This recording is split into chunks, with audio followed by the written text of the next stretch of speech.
সবসময় একঘেয়েমি ইফতার করতে ভালো লাগে না, মুখে অরুচি চলে আসে। আজকে বানাবো চিকেন কোফতা কারি। আসসালামু আলাইকুম ফেসবুক বন্ধুরা, কেমন আছেন? আশা করি ভালো আছেন, আমিও ভালো আছি আলহামদুলিল্লাহ। কোফতা কারি বানানোর জন্য আমি নিয়েছি বোনলেস চিকেন কিমা করে, সাথে দিয়ে দিলাম সয়া সস, ডিম, আদা রসুন বাটা, শুকনা মরিচ গুঁড়া, লবণ, পেঁয়াজ কুচি, মরিচ কুচি, গোলমরিচ গুঁড়া, একটু সয়াবিন তেল, সাথে আরও দিয়ে দিলাম কর্নফ্লাওয়ার, দিয়ে বল আকারে তৈরি করে অল্প পরিমাণ পানির মধ্যে সিদ্ধ করে তুলে নিলাম। দিয়ে দিলাম একটা ফ্রাইং প্যানের মধ্যে অল্প পরিমাণে সয়াবিন তেল, তেলের মধ্যে বলগুলোকে দিয়ে এপিট ওপিট ভেজে তুলে নিলাম। ওই তেলের মধ্যেই দিয়ে দিলাম গরম মশলা, তেজপাতা, একটু নেড়ে চেড়ে দিয়ে দিলাম একটা ঘরে তৈরি করা মশলার মধ্যে আছে পেঁয়াজ, কাজু বাদাম, কাঠবাদাম ব্লেন্ডার করে দিয়ে দিলাম। এর মধ্যে আরও দিয়ে দিলাম মরিচ গুঁড়া, আদা রসুন বাটা, লবণ, অল্প পরিমাণে পানি দিয়ে ভালো করে একটু কষিয়ে নেব। মশলার উপরে তেল চলে আসছে, মশলা কষানো হয়ে গেছে। ওইদিকে গরম মশলার গুঁড়ো দিতে ভুলে গিয়েছিলাম, ভেজে রাখা জিরে দিয়ে দিলাম আর গরম মশলা গুঁড়ো দিয়ে দিলাম।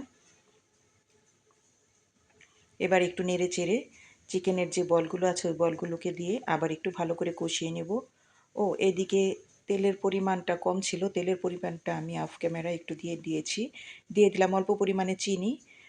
আর যে চিকেন সেদ্ধ করা যে স্টকটা ছিল সেই স্টকটা দিয়ে দিলাম। আরও দিয়ে দিলাম গুঁড়া দুধ, কয়েকটা কাঁচামরিচ দিয়ে দিলাম ঘি, একটা শাহি ফ্লেভারের জন্য ঘিটা ব্যবহার করা হলো। এদিকে আমি ঘরে তৈরি করেছিলাম টমেটো সস দিয়ে দিলাম। টমেটো সসটা আমি ডিপ ফ্রিজে রেখেছিলাম, এর জন্য একটু জমে গেছে। আরও দিয়ে দেব অল্প পরিমাণে কয়েক ফোঁটা গোলাপ জল দিয়ে দেওয়া হলো। এবার লো আছে কিছুক্ষণ রান্না করে নেব। রান্নার কালারটা এত সুন্দর এসেছে আর ঘর একদম পুরো মোমো করছে ঘ্রাণে, ইচ্ছে করছে এখনই খেয়ে ফেলি। তো এদিকে আবার আমি পেঁয়াজ বেরেস্তা করে রেখেছিলাম, পেঁয়াজ বেরেস্তাটা দিয়ে দেওয়া হলো। এই চিকেন কোরমাটা রুটি, পরোটা, সাদা ভাত, নান, সাদা পোলাও সব কিছুর সাথেই খুব ভালো লাগে খেতে। আমরা আজকে সাদা পোলাওয়ের সাথে খাবো, বেড়ে নিচ্ছি। ইফতারের টাইম হয়ে আসছে। আজকের রান্না কেমন হলো